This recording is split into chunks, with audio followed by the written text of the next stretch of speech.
আসসালামু আলাইকুম। আমি রাবেয়া কবির ব্রাহ্মণবাড়িয়া থেকে বলছি। BD blog diary of a teacher চ্যানেলে আপনাদের আরও একবার স্বাগত জানাচ্ছি। কাছে কিংবা দূরে যে যেখানে বসে আজকের ভিডিওটি দেখছেন, আশা করছি আল্লাহর অশেষ রহমতে আপনারা সবাই ভালো আছেন। আলহামদুলিল্লাহ, আমরাও বেশ ভালো আছি। ঘূর্ণিঝড় রিমাল কিন্তু আমাদেরকেও ছেড়ে যায়নি। ছোটোখাটো অনেক গাছ নষ্ট হয়েছে, আর সেই সাথে আমার একটি মাত্র গাছে 3টি মাত্র আম ছিল। সে আমগুলো পেড়ে ফেলতে হয়েছে একটা বিশেষ কারণে, কারণ এই আমগুলো আমি ঢেকে রেখেছিলাম, আর সেই যে পাশে বেড়া ছিল তুফানে ঘূর্ণিঝড়ে বেড়াটা ভেঙে ফেলে দিয়েছে। আর ছোট্ট একটা গাছ যেহেতু, আমগুলোকে আমি পেড়ে নিয়েছি, কারণ এই আমগুলো তো আর এখন নিরাপদ না, একেবারেই খোলামেলা হয়ে গেছে। আর ছোট ছোট বাচ্চারা দেখলে তো নিয়েই যাবে। আর আমার মেয়ে ঈশিতা কিন্তু অনেক শখ করে আমগুলো পাহারা দিয়ে রেখেছে, সেই জন্য আর কি করার, আমগুলো আমি পেরে নিয়েছি। যাই হোক, আর এখন আমি রান্না করছি খুব সকাল সকাল, কারণ আজকে বড় মেয়েকে নিয়ে একটা জায়গায় যাব। আর কোথায় যাব সেটাও আপনাদেরকে নিয়েই যাব, আপনারা একটু অপেক্ষা করুন। এদিকে আমি রান্নাটা শেষ করে নিই। আলহামদুলিল্লাহ, আমার বাগানের ডাটা দিয়ে আজকে আমি রুই মাছ দিয়ে রান্না করছি। তো ডাটাগুলো খুব সুন্দর হয়েছে মাশাআল্লাহ। একদিন আপনাদের সাথে শেয়ার করব, তবে ছোট থাকতে হয়তো কোনো এক ভিডিওতে শেয়ার করেছিলাম, আমার সঠিক মনে নেই।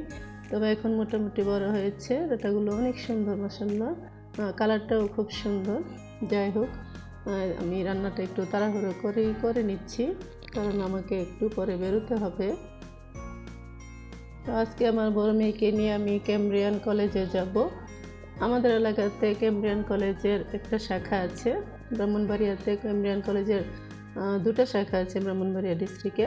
তাছাড়া ঢাকা, চট্টগ্রাম সহ বেশ কয়েকটা শহরে ক্যামব্রিয়ান কলেজের শাখা আছে। আর মূলত ক্যামব্রিয়ান কলেজের যে মালিক, ওনার বাড়ি আমাদের আখাউড়াতে, যার কারণে উনি আখাউড়াতে ব্রাহ্মণবাড়িয়ার শাখাটা খুলেছেন। আর সেখান থেকে যারা কৃতি শিক্ষার্থী ভালোভাবে এসএসসি পাস করেছে এবছর, তাদেরকে সংবর্ধনা দেওয়া হবে। প্রতি বছরই এভাবে কৃতি শিক্ষার্থীদের সংবর্ধনা দিয়ে থাকেন ক্যামব্রিয়ান কলেজ থেকে। তো সেই সুবাদে একটা চিঠি পেয়েছি, অর্থাৎ একটা মেসেজ পেয়েছি। তো মেয়েকে নিয়ে সেখানে যাব, আর তার জন্য আমি রান্নাটা সকাল সকাল করে নিচ্ছি। তো এদিকে তো আমার ডাটা রান্নাটা শেষ হয়ে গেছে, আর এখানে আমি আলু শাক রান্না করব। অনেক দিন ধরেই সময় খুঁজছিলাম, সময়ের অভাবে আলু শাকটা তুলতে পারছিলাম না। তো আজকে অল্প কিছু আলু শাক তুলে নিয়েছি, শাক রান্না করব। শুধুমাত্র রসুন, পেঁয়াজ আর কাঁচামরিচ দিয়েই কিন্তু আলু শাকটা ভেজে নেব, আর কোনো মশলার প্রয়োজন পড়বে না। তো শাক ভাজিটা খেতে আমার কাছে ভালোই লাগে। আমি যখন ভয়েস দিচ্ছিলাম তখন অনেক সাইড নয়েজ হচ্ছিল, কিন্তু কিছুই করার নেই। এই সময়টা ছাড়া আমি ভয়েস দেওয়ার সময় আর আজকে খুঁজে পাইনি।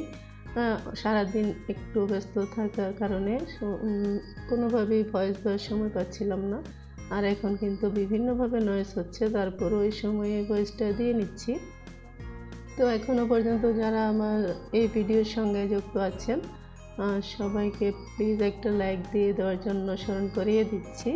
হয়তো অনেকে লাইক দিতে ভুলে যান, তাই একবার স্মরণ করিয়ে দেওয়াটাই কিন্তু আমাদের একটা কাজ, একটা রুটিনের মধ্যেই পড়ে এটা। তো ভয়েস দেওয়ার ফাঁকে এই কথাটা সবাইকে স্মরণ করিয়ে দিই। আর আমার এই চ্যানেলে আজকে যারা নতুন ভিজিট করছেন, আপনাদের উদ্দেশ্যে বলছি, এই ভিডিওর কোনো অংশ যদি আপনার হৃদয়ের কাছে ভালো লেগে যায়, তাহলে প্লিজ চ্যানেলটিকে সাবস্ক্রাইব করে পাশে থাকা বেল বাটনের অল অপশনটা সিলেক্ট করে রাখবেন। এতে করে আমি যখনই নতুন কোনো ভিডিও আপলোড করব, সঙ্গে সঙ্গে নোটিফিকেশন চলে যাবে আপনার মোবাইলে। আপনার যখন যেখানে খুশি সময় করে ভিডিওটা দেখে নিতে পারবেন। তো চলে এসেছি ক্যামব্রিয়ান কলেজের প্রাঙ্গণে। এখানে অনেক শিক্ষার্থীরাই এসেছে। তো এই পর্যায়ে কিন্তু মেয়েদের সংবর্ধনা চলছিল, আর কিছুক্ষণ পরে, অর্থাৎ এই সেশনের পরে ছেলেদের সংবর্ধনা দেওয়া হবে। তো খুব সুন্দর করেই কলেজ প্রাঙ্গণ সাজিয়েছেন ওনারা। বিভিন্ন স্কুল থেকে যারা A+ পেয়েছে বা অনেকে A+ ছাড়াও এসেছে, ভালো মার্কস পেয়েছে, এদেরকে সংবর্ধনা দেওয়া হবে। তো ওনাদের মেসেজ পেয়ে সবাই এখানে এসেছে, আর ভালো কিন্তু রিসিভ করেছে। এই যে উনি হচ্ছেন মালিক, একটু আগে যিনি ভিতরে ঢুকলেন উনি আমাদের এলাকারই সন্তান। ক্যামব্রিয়ান কলেজের সকল শাখা কিন্তু ওনার হাতে তৈরি। তো আপনাদের সাথে শেয়ার করলাম, একটু একটু করে ভিডিও ক্লিপ নিলাম। কেমন লাগলো আমার ভিডিওটা অবশ্যই জানাবেন। আর আমি কিন্তু ইদানিং ভিডিও করার বা ভিডিও আপলোড করার আগ্রহ অনেকভাবে হারিয়ে ফেলেছি, কারণ দিনে দিনে ভিডিওতে যেভাবে ভিউজ হচ্ছে আমার মনে হচ্ছে না যে আমার চ্যানেল কোনোভাবেই গ্রো করবে। তাছাড়া চ্যানেলের বয়স কিন্তু অনেক দিন হয়ে গেছে। আমি কিন্তু ভিডিও করার কোনো ইচ্ছা নিয়ে বা চ্যানেল গ্রো করবে এমন কোনো ইচ্ছা নিয়ে ভিডিও করার কাজে হাত দিইনি, কারণ তখন আমি বুঝতেই পারতাম না অনেক কিছু। যাদের চ্যানেল আছে তাদেরকেই সাবস্ক্রাইব করতে হয় এমনটা কিন্তু আমার একেবারেই জানা ছিল না।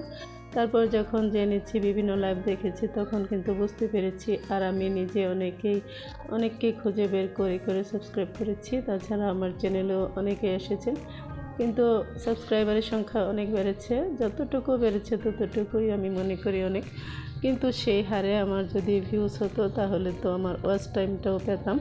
আমি কিন্তু একদমই ওয়াচ টাইম পাচ্ছি না, কারণ আমার ভিডিওতে দিনে দিনে ভিউজটা খুব কমে যাচ্ছে। যাই হোক, এ নিয়ে কিন্তু আমার মনে বিন্দুমাত্র দুঃখ নেই, কারণ আমি এখানে কোনো ইন্টেনশন থেকে আসিনি। আমি জাস্ট সময় কাটানোর জন্যই কিন্তু এসেছিলাম। এখানে আসার পরে অনেক সুন্দর একটা পরিবেশ পেয়েছি, অনেক বড় একটা ব্যাকগ্রাউন্ড পেয়েছি। এখানে অনেক আপুদের সাথে পরিচয় হয়ে গেছে। এখন কিন্তু চ্যানেলের প্রতি একটা মায়া পড়ে গেছে।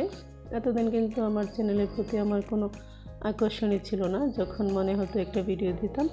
তবে আমি যাদেরকে সাপোর্ট করে যাচ্ছি, আমি যাদেরকে সাবস্ক্রাইব করেছি, তাদেরকে কিন্তু আমি খুব আগ্রহ নিয়ে এবং সদ ইচ্ছা নিয়ে তাদের ভিডিও দেখছি এবং সাপোর্ট করে যাচ্ছি এখনও। তো সবার উদ্দেশ্যে বলছি, যতদিন সম্ভব কাজ করার চেষ্টা করব। আর যদি একেবারেই ব্যর্থ হয়ে যায় তাহলে যে কোনো সময় চলে যাব। আসলে বেশ কিছুদিন আগেই কিন্তু চলে যাব একটা মনের ইচ্ছা ছিল। তারপরেও আবার মাঝে মধ্যে ভিডিও বানাতে ইচ্ছে করে, কারণ যাদের সাথে আমার একটা রিলেশনশিপ তৈরি হয়ে গেছে তাদেরকে ছেড়ে যাব এমনটা ভালো লাগে না। আর মাঝে মাঝে মনে হয় আমার চ্যানেলটা হয়তো উপরের দিকে উঠতে পারে, আর একটু চেষ্টা করি, আর একটু অপেক্ষা করি। এই যে চ্যানেলের প্রতি একটা মায়া, একটা টান, একটা দরদ বেড়ে যাচ্ছে দিন দিন। এমনিতে আমি কিন্তু নিজের পারিবারিক বা চাকরি জীবনে অনেক ব্যস্ত। তারপরেও শখের বশে যেহেতু কাজটা হাতে নিয়েছিলাম, এখন কিন্তু কাজটা ছাড়তে ভালো লাগছিল না। যতই কষ্ট হোক কাজটা কিন্তু করে যেতাম, যদি আমার চ্যানেলটা গ্রো করতো বা ভিউজ বাড়তো, ওয়াচ টাইম বাড়তো। কিন্তু দেখা যাচ্ছে কোনো কিছুতেই আমি এগিয়ে যেতে পারছি না। সেই জন্য এখন কাজ করার ধৈর্য অনেকটা হারিয়ে ফেলেছি। যাই হোক, অনেক কথা হয়ে গেছে। এখানে আমার ছোট মেয়ে সেই অনুষ্ঠান থেকে ফেরার পথে কিছু ক্লে কিনে নিয়েছে। এগুলো দিয়ে সে বিভিন্ন ধরনের ফুল, তারপরে গাছপালা এগুলো বানাবে। দেখা যাক ও কী করতে পারে, একদিন আপনাদের সাথে শেয়ার করব। আর এই পর্যায় থেকে বিদায় নিচ্ছি সবার কাছ থেকে। সবাই ভালো থাকবেন, সুস্থ থাকবেন। আল্লাহ হাফেজ। আসসালামু আলাইকুম।